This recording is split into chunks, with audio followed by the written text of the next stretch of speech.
I'll say this. Some problems are starting to arise.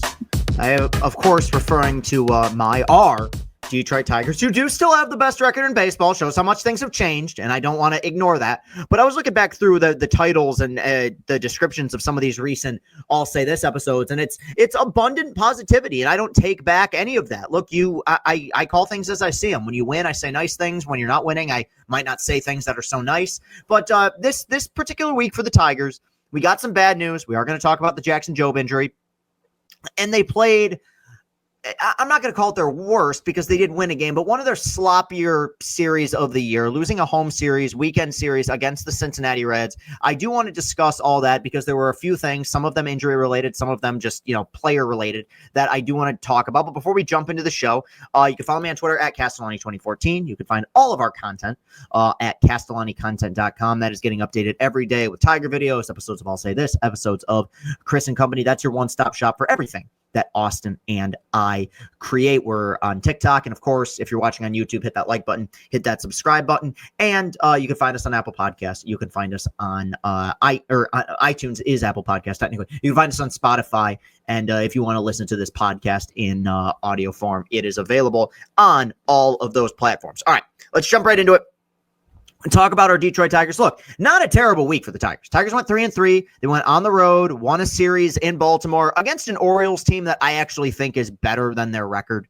Like, they got off to such a horrible start, and the vibes are off, and the juju was bad from the beginning because they didn't do anything to address their terrible pitching, and that showed itself in the series in Camden Yards. But you went 2-3 on the road in Baltimore. They're 5-1 against Baltimore this season in the two series they played. Awesome. Great job. You come back home, you win the first game of the series against Cincinnati. Awesome game, really fun environment.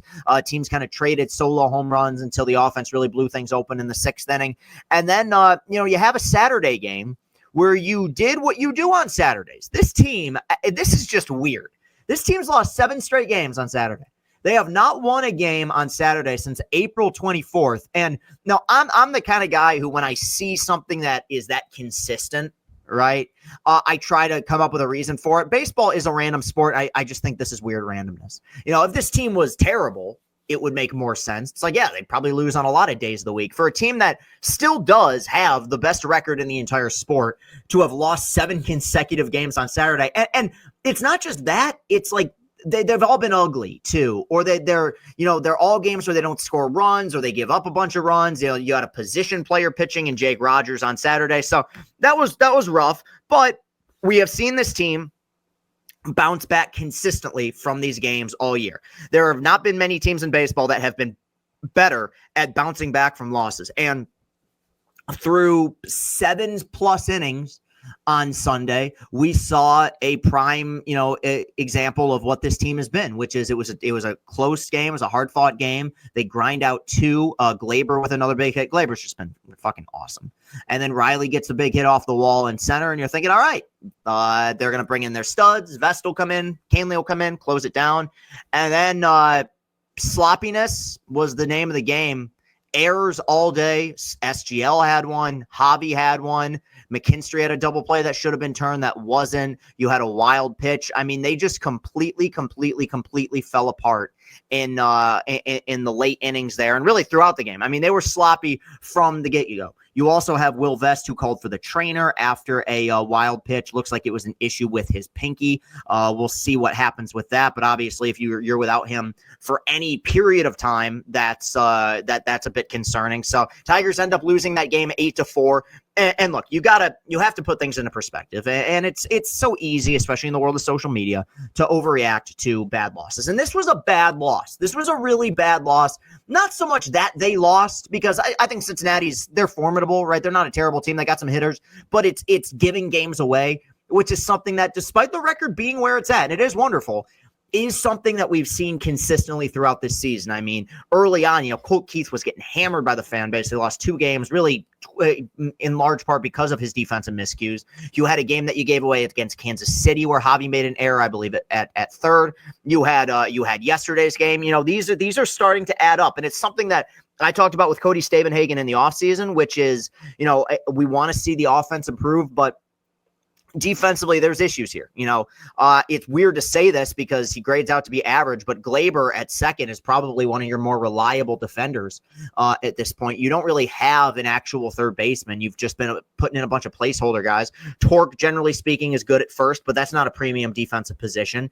It's good to have Parker back, though the bat has been, a mess up to this point. We'll talk about that in a second. I'm not super concerned, though it has been a little bit frustrating. It's not a great defensive team. And I think that's one of the reasons as well why when I talk about us struggling against Cleveland, it's where that matter and antimatter just kind of collide. You have a team that forces you to make plays defensively. They're not going to hit for a ton of pop, but they're going to put the ball in play. It's just a bad matchup for Detroit, and we saw that happen against Cincinnati over the weekend. So look, long term, does it have me super concerned? No. Look, at the end of the day, every game matters, and you can't erase what this team has done the first 2.5 months of the season and what they may continue to do. The Pirates are coming to town next. Pirates stink. You should at least win that series, right? They're still in a very good place.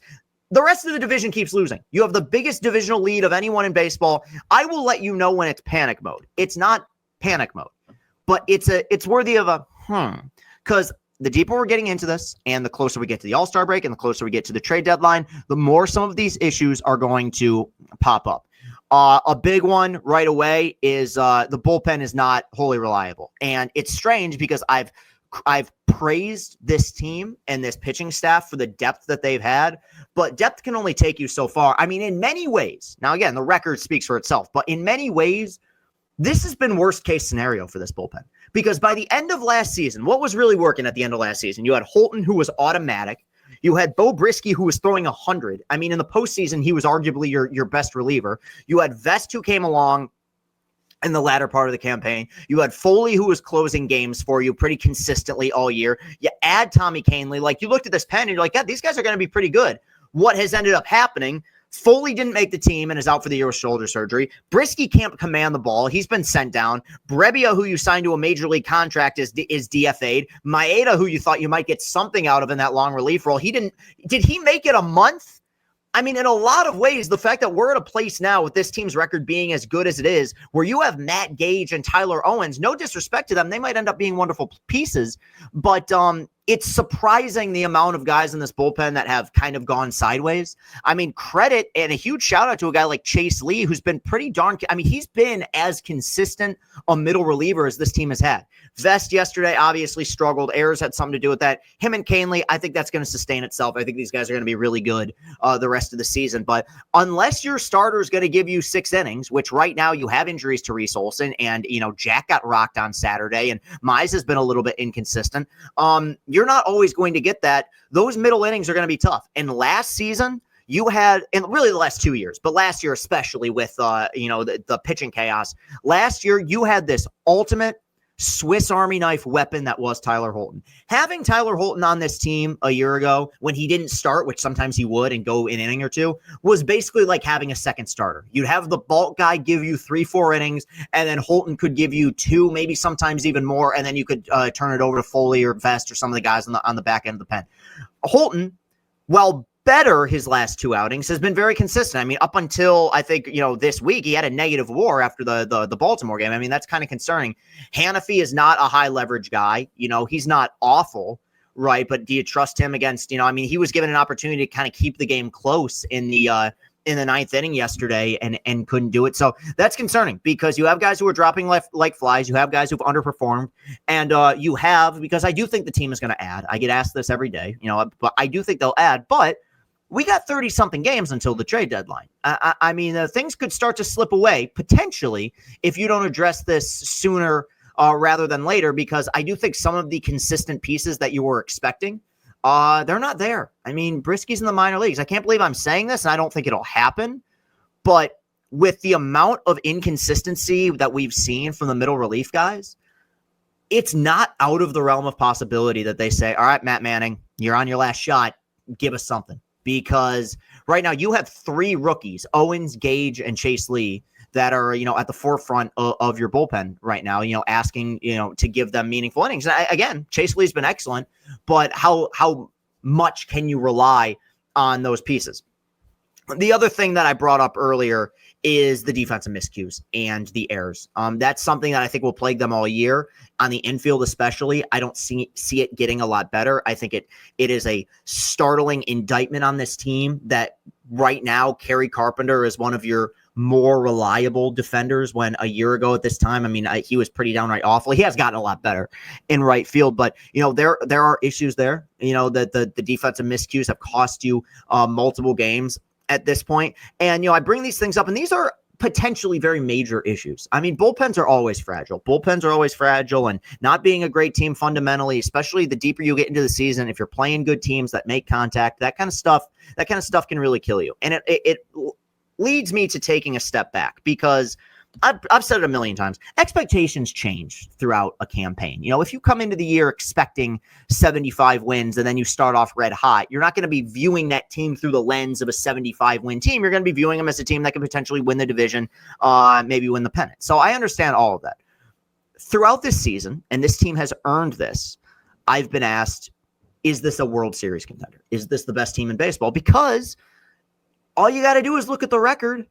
And I see that they have a better record than the Dodgers and a better record than the Phillies and the Mets and the Yankees. And you think to yourself, do we belong in that camp?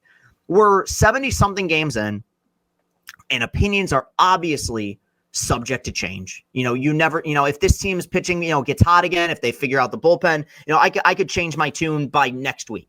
But my honest assessment of this team is that I came into the year thinking that they should win the division. I believe, pending a collapse, and who knows, they will do that. And if they do that, that's a great success, okay? They haven't won one of these in 11 years, right? It's a huge step forward. They made the playoffs last year. To win the division this year would show legitimate consistency and that this is sustainable. You took a step up after last year's kind of miracle run, right? But when people start to ask me, do they fall into this camp with the Dodgers and some of the big boys, it's very difficult for me to say yes. I think that this team very clearly, and I'm going to hammer this point home for a long time, has one of the few difference-making managers in the sport. And I always bring it up with managers, and we'll get frustrated with, pitching changes or certain lineups here or there, the way that AJ plays the matchups. I'm telling you, this roster should not, at any point in the season, have a better record than the Mets. They should not have a better record than the Dodgers or the Phillies. And I know the Dodgers have had a million pitching injuries. I understand that. Okay. This is a fine roster. It's a good roster. It's a serviceable roster. It's a roster that I think is good enough to win the Central. It is not an elite roster. And it sure as hell is not a roster that stacks up to some of the boys in the Major League Baseball who you have a better record than. I've been preaching for the longest time. I think there's going to be some wall that's hit. And when I say that, it's not me believing that this team's gonna regress back to a point where they're 500. It is crazy to me the mileage they've gotten out of this roster. That is good. It's the best Tigers roster they've had in a decade. But the fact that we're this deep into the season and people are asking, like, how do they stack up with the Dodgers? It's like, when I look at the rosters, I see no comparison. I think that they have gotten the most out of a team that has been really banged up, that has had a lot of things that haven't gone right. I talked about the bullpen. I mean, last year, after Riley Green, Matt Vierling was your second most consistent position player. He's played 3 games. Like, the fact that they've been able to do what they've done is pretty incredible.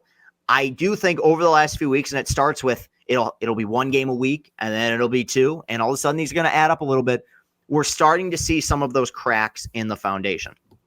Now, in terms of regression, how far does that, how deep does that well run? Is it regression back to 85 wins? No, because I think that this team's prep is so good, and I think ultimately this team's pitching will get healthy. And at the end of the day, I mean, you got Tarek Skubal going once every 5th day, and you're going to get Reese back. Like, I hate the fact that there's so much negativity on this episode, but I think that I've spent so much time praising him that I do have to be objective and realistic. And maybe, and I'll acknowledge this, maybe so much of this is my brain, like, going haywire, because the idea of this team being best in the league, World Series, American League champions. It doesn't register with me yet. And maybe that's the sign of a fan who hasn't seen a great team in a long time. Like maybe my body is just rejecting it. But I'm going to call it as I see it. I think that they've gotten way more than we expected. They'll continue to. I do like them to win the division. Yes, they lost one series against Cincinnati. I mean, if you're really thinking that the sky is falling down because of that,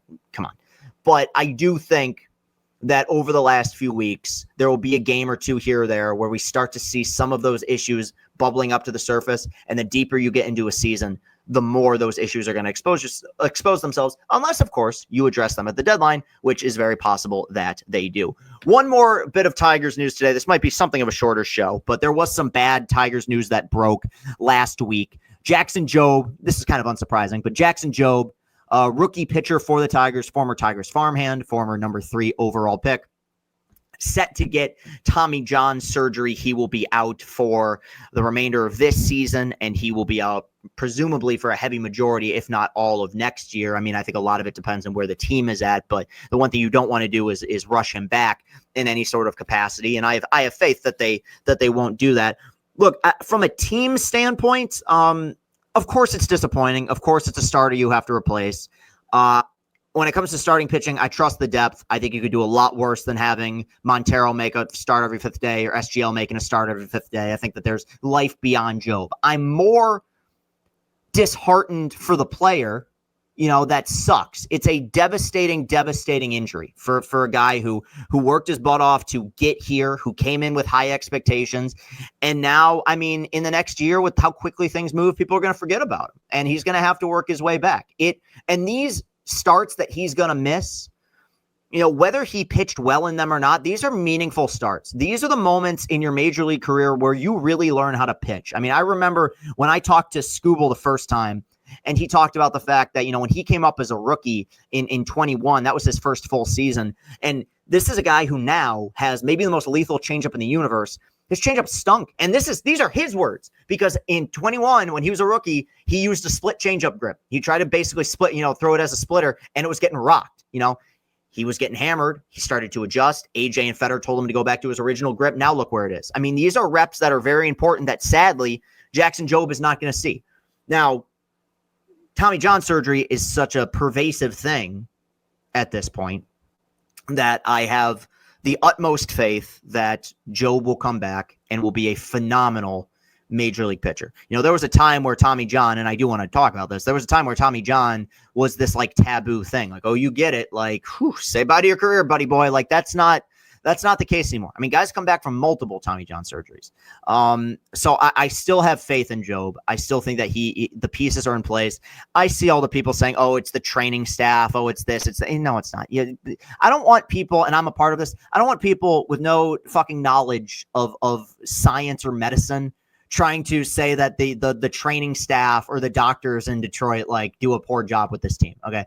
Unless there's something I'm missing, I don't think that Detroit suffers any more frequent pitching injuries than any other team. They suffer a lot because all teams do. And that's really the main point that I wanted to make, which is it is crazy to me. It is crazy that in the year of our Lord 2025, that Major League Baseball, whether it's organizations, coaches, scouts, what have you, are okay with pitchers delivering the ball at velocities and spin rates that are proven to be unsustainable.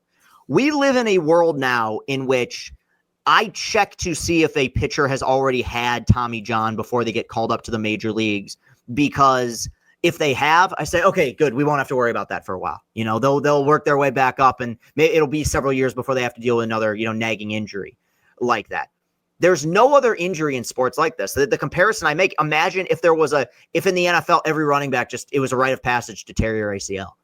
I mean, guys, that's an injury some guys don't even come back from. It's crazy that this is something that exists and is as prevalent as it is. And for people who aren't aware of the numbers, there were more arm blowouts last season than there were in the entire 90s decade. Okay. Now, I understand the game evolves. The game's changed. Relievers are more important than they've been. Guys throw harder. I can understand some upward tick, but we're reaching a point now where you need to have 10 starters in your system that are competent for you to feel good about where your team's going to be at, because you're going to have to deal with a million different injuries. And that's not necessarily saying it's going to be Tommy John, but I would say on average, and my numbers could be off with this, when I see a team's opening day rotation, when I see what their 5-man rotation looks like, I say to myself, one of these guys, and I don't know who it's going to be, one of these guys is probably going to miss a majority of the time with Tommy John, and another one, if not more of them, are going to end up missing more time with another injury. I mean, been out for a month plus now with a fucking finger injury.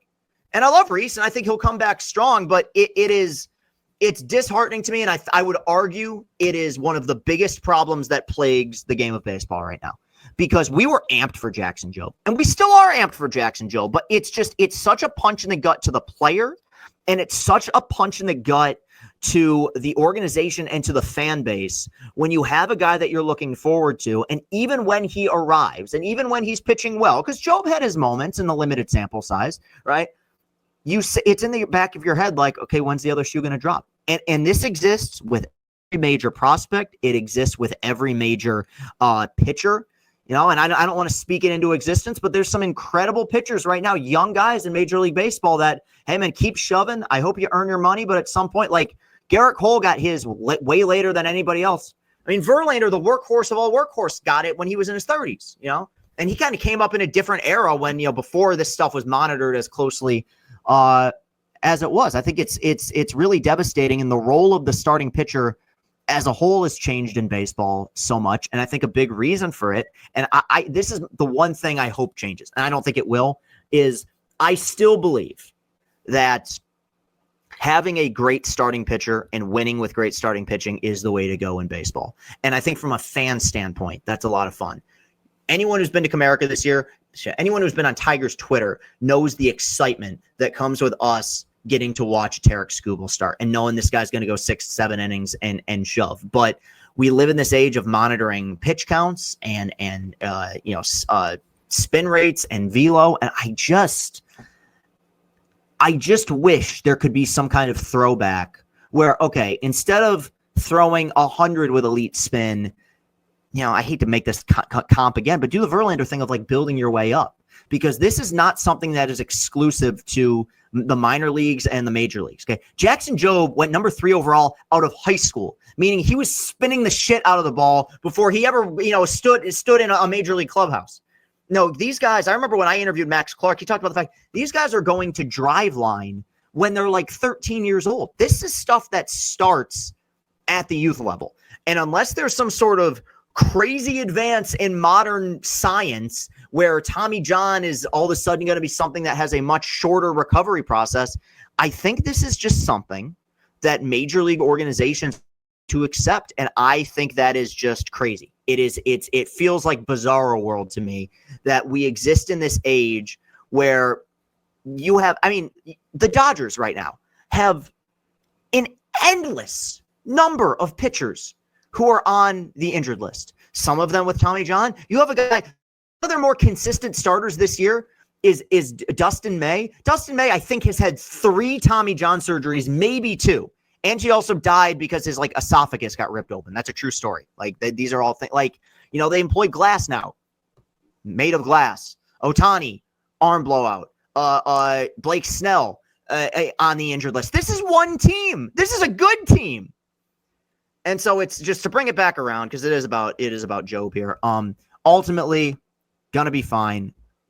Wonderful makeup. I feel devastated for the guy. I think the team will survive without it.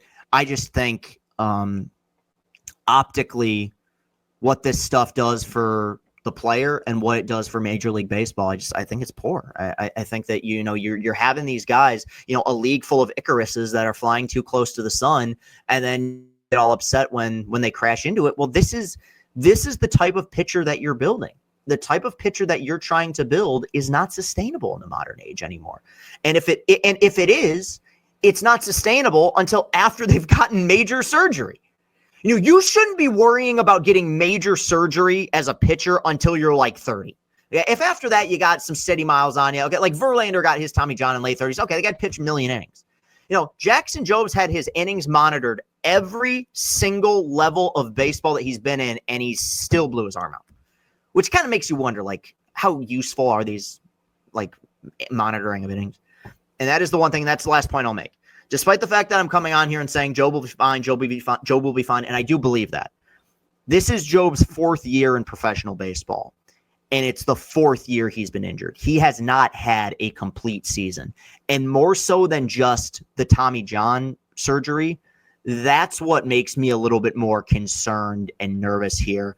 It reminds me a little bit of Steven Strasburg, who he got Tommy John, in his rookie year in 2010. And while Strauss ended up having a, wonderful career, he was rarely ever fully healthy. And it was just one injury on top of another. If it's just Tommy John, okay, you can recover from that. You can bounce back. But one day it's Tommy John, and hey, I got a nagging thing in my knee. Now I got a thing in my hip. Now I got a thing in my shoulder. And those things add up over time. And typically, and I hope to God I'm wrong here, pitchers who are pretty banged up in their 20s, and there's exceptions like Zach Wheeler, they don't often get healthier in their 30s. And maybe that's a lot of fear mongering on my end. I still believe in Jobe, but it was unfortunate news to see, and kind of a precursor to what was a so week of Tiger baseball. Okay, so that will do it for today's show. You can follow me on Twitter at Castellani 2014. I'm going to do this all in one take. This is impressive. Castellani, unless I screw up, at CastellaniContent.com. If you're watching on YouTube, hit that like button, hit that subscribe button. We are on Apple Podcasts. We are on Spotify. Let's see. Anything else I've missed? We'll be back with a Chris and Company this week. Garrett Fedor, G-Fed, you've seen him. This is the guy who does the stadium tours. He's crazy popular on TikTok. A guy that I've known for a very long time, and I'll explain that when we get to that episode of Chris and Company. We're going to be recording Monday. You can look forward to that episode on Wednesday. In an ideal world, and Austin's done a bang-up job of this, these podcasts are uploaded to all their respective platforms at 6 a.m. We recently changed the time from 8 a.m. to 6, so if you want to listen, go on your way to work, you're welcome to. If you want to watch on your way to work, we want to try to maximize the audience here. So, and I think that Austin's been very smart with that, so appreciate him as well, as always, the faith that he's put in me. Love the guy to death. He works his butt off. So appreciate all of you. And I will be back here with a Chris and Company later this week. Have a great rest of your week. Peace and happiness.